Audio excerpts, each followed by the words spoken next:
Yeah, and Hatebreed's going through it too. Apparently, their guitarist Wayne Lozinak was diagnosed with a non-cancerous brain tumor and will undergo emergency surgery. Bummer. Yeah, he's been diagnosed with a benign melanoma.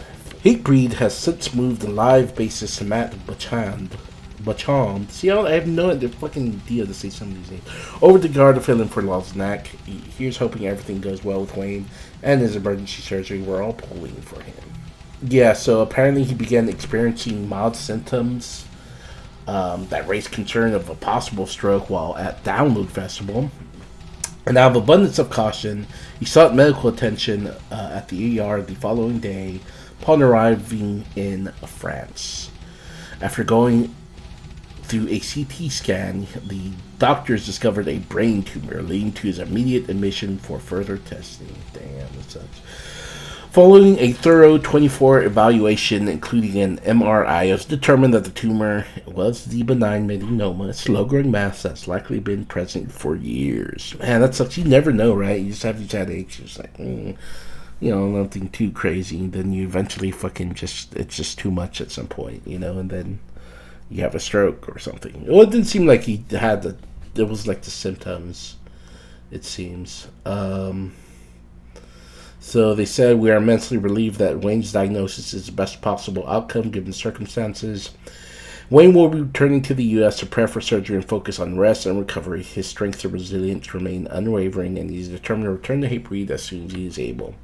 Appreciate all the love and support from fans, friends, and music community during this time.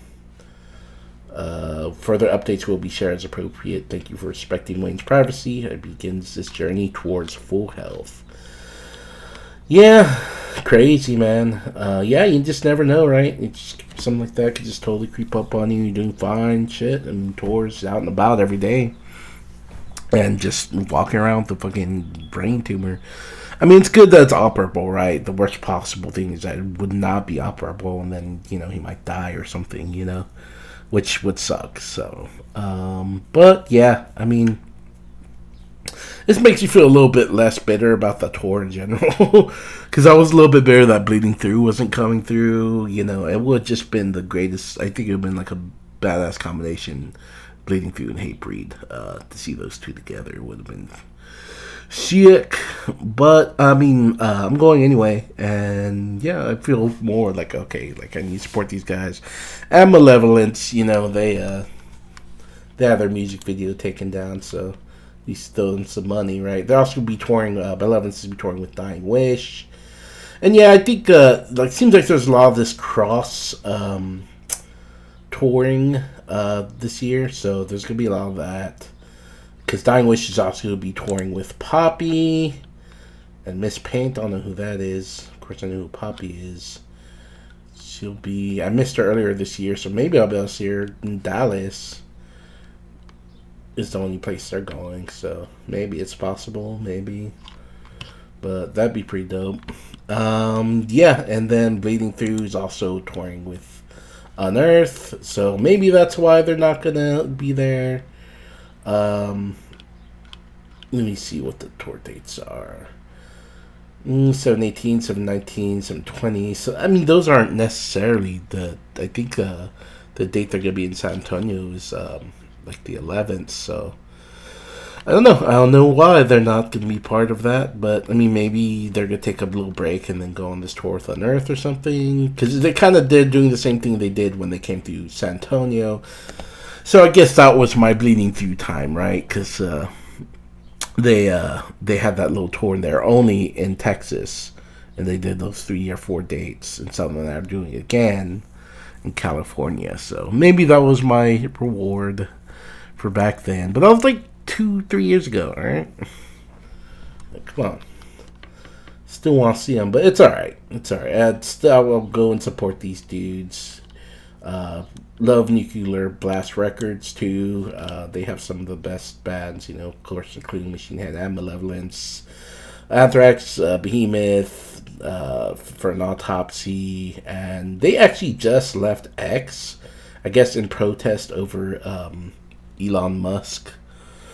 and his political ties, cutting off over 200,000 followers. The entire market of what was formerly Twitter. The label made sure to publicize the fact they can still be found on literally every other platform. Nothing is happening to the label. They made sure to state the risks continue on over at Instagram, TikTok, Blue Sky, Facebook, YouTube, and Spotify. I see you there. Yeah, but it seems like it's in protest, so it's, go Nuclear Blast Records. I guess it's a little late, though, you know. I figured, oh, have I been out, like, before, or at least a little bit during election time. It's clearly kind of lost his mind, you know. Have you seen him? He just fucking, he's all fucked up. And I'm glad he's out, though, too. I think, I don't know how you're like just a billionaire and can just totally fucking destroy your reputation, you know. It sucks. He used to be kind of someone that was like revered. Now he's just another brother. But yeah, yeah, so go out and support Hatebreed, the Malvolence on the Summer Slaughter tour. I'm back off the hater, backing off the haterade now, and I'm gonna support these guys and hope for the best for them. I haven't seen Hatebreed in a while. Last time I saw him, I think it was Whitechapel and All Shall Perish, so it was a fucking long time ago. But yeah, let's go.